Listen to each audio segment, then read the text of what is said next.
തിരുവനന്തപുരം വെഞ്ഞാറമൂട്ടിൽ തനിച്ചു താമസിച്ചിരുന്ന 79-കാരിയെ മരിച്ച നിലയിൽ കണ്ടെത്തുന്നു. അസ്വാഭാവികത സംശയിക്കാവുന്ന ചില വിവരങ്ങൾ കൂടി അവിടെ നിന്ന് ലഭിച്ചു. വീടിന് പിറകിലെ വാതിലിന്റെ പൂട്ടിളക്കിയ നിലയിലായിരുന്നു. മുറിക്കുള്ളിൽ പിടിവലി നടന്നതിന്റെ സൂചനകളുണ്ട്. സമീപത്ത് ഒരു ഫോണും ചെരുപ്പും ഉണ്ടായിരുന്നു.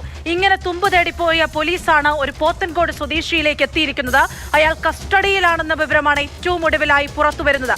TS ഹരികൃഷ്ണയാണ് വിശദാംശങ്ങളുമായി ചേരുന്നത്. ഹരി, കസ്റ്റഡിയിലുള്ള യുവാവ് കുറ്റം സമ്മതിച്ചിട്ടുണ്ടോ? എന്തിനാണ് ഈ വയോധികയെ കൊലപ്പെടുത്തിയതെന്നുള്ള ഏതെങ്കിലും വിവരങ്ങൾ പുറത്തു വരുന്നുണ്ടോ? ഈ പോത്തൻകോട് സ്വദേശിയാണ് പോലീസിന്റെ കസ്റ്റഡിയിലുള്ളത്. ഈ യുവാവ് ഇതുവരെ കുറ്റം സമ്മതിച്ചിട്ടില്ല എന്നാണ് പോലീസിൽ നിന്ന് നമുക്ക് ലഭ്യമാവുന്ന വിവരം. പക്ഷേ പോലീസ് ഇത് കൊലപാതകമാണ് എന്നുള്ള കാര്യം സ്ഥിരീകരിച്ചിട്ടുണ്ട്. മാത്രമല്ല, ആ അന്വേഷണം ചെന്നെത്തി നിൽക്കുന്നതും പോലീസിന്റെ സംശയവും ബലപ്പെട്ടിരിക്കുന്നത് ഈ പോത്തൻകോട് സ്വദേശിയെ കേന്ദ്രീകരിച്ച് തന്നെയാണ്. അതായത് എങ്ങനെയാണ് പോലീസ് ഈ പോത്തൻകോട് സ്വദേശിയിലേക്ക് എത്തിയത് എന്നുള്ള കാര്യം കൂടി പറയാം. അതായത് ഈ സീതമ്മ താമസിക്കുന്ന വീടിന് തൊട്ടടുത്താണ് ഈ പോത്തൻകോട് സ്വദേശിയായ യുവാവ് വന്ന് കഴിഞ്ഞ ദിവസങ്ങളിൽ താമസിച്ചിരുന്നത്. സ്വന്തം വീട് അവിടെയല്ല, അയാൾ പോത്തൻകോടാണ്. പക്ഷേ ഈ യുവാവിൻ്റെ ബന്ധുവിൻ്റെ വീട് സീതമ്മയുടെ വീട്ടിന് തൊട്ടടുത്താണ്. ഇവിടെ വന്ന് താമസിക്കുന്നു. മാത്രമല്ല, ഇവർ പരിചയക്കാരാണ്. സീതമ്മയായിട്ടൊക്കെ അടുത്ത് പരിചയമുള്ള ആളാണ് ഈ യുവാവ്. ഒപ്പം തന്നെ അവരുടെ ബന്ധുക്കളും എല്ലാം തന്നെ പരിചയമുള്ളവരാണ്. സീതമ്മയ്ക്ക് 2 മക്കളുണ്ട്. അവർക്കൊപ്പമല്ല താമസിക്കുന്നത്. അവരെയും അറിയാവുന്ന ആളാണ് ഈ യുവാവ്.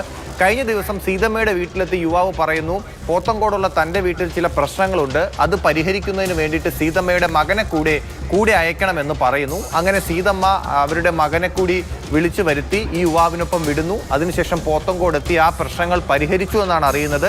ആ പരിഹരിച്ചതിന് ശേഷം തിരിച്ച് ഈ സീതമ്മയുടെ മകൻ അദ്ദേഹത്തിൻ്റെ വീട്ടിലേക്കും ഈ യുവാവ് തിരിച്ച് വീണ്ടും വെഞ്ഞാറമൂട്ടിലേക്ക് വരുന്നു. വെഞ്ഞാറമൂട്ടിൽ വന്ന് ഒരു ഓട്ടോയിലാണ് സീതമ്മയുടെ വീട്ടിലേക്കും അല്ലെങ്കിൽ സീതമ്മയുടെ വീടിന് തൊട്ടടുത്തുള്ള ബന്ധു വീട്ടിലേക്കും യുവാവ് എത്തുന്നത്.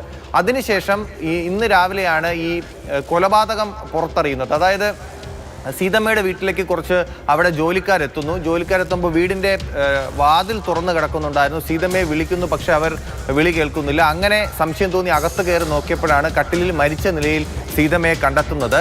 അതിനുശേഷം സീതമ്മയുടെ മകനെ വിളിച്ചറിയിക്കുന്നു. അത് കഴിഞ്ഞ് പോലീസ് എത്തുന്നു. പോലീസിന് അപ്പോൾ തന്നെ സംശയം ബലപ്പെടുന്നു. അവിടെ ഒരു മൊബൈൽ ഫോൺ കിടക്കുന്നുണ്ടായിരുന്നു, ഒരു പൊട്ടിയ ചെരുപ്പ് കിടക്കുന്നുണ്ടായിരുന്നു. പോലീസ് നായയെ കൊണ്ടുവരുന്നു. പോലീസ് നായ മണം പിടിച്ചു പോകുന്നത് ആ ഓട്ടോറിക്ഷയ്ക്ക് സമീപത്തേക്കാണ്.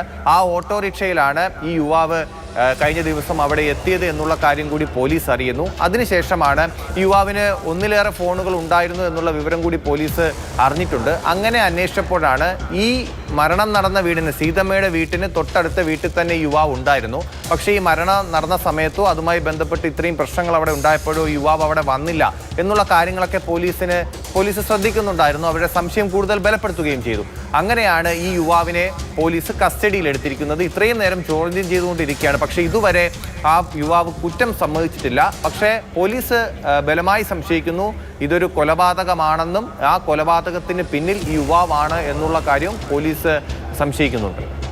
അതുതന്നെയാണ് ഹരി, എത്രയൊക്കെ ആലോചിച്ചിട്ടും എന്തിനാണ് ഈ കൊലപാതകം നടത്തിയത് അയാൾ എന്നുള്ളതാണ് മനസ്സിലാകാത്തത്. എന്തായാലും അയാളാണ് കൊലപാതകം നടത്തിയതെന്ന് പോലീസ് പറയുന്നു. എന്നാൽ പ്രതി കുറ്റം സമ്മതിച്ചിട്ടുമില്ല. എന്തായാലും വിശദാന്വേഷണം കേസുമായി ബന്ധപ്പെട്ട് നടക്കുകയാണ്.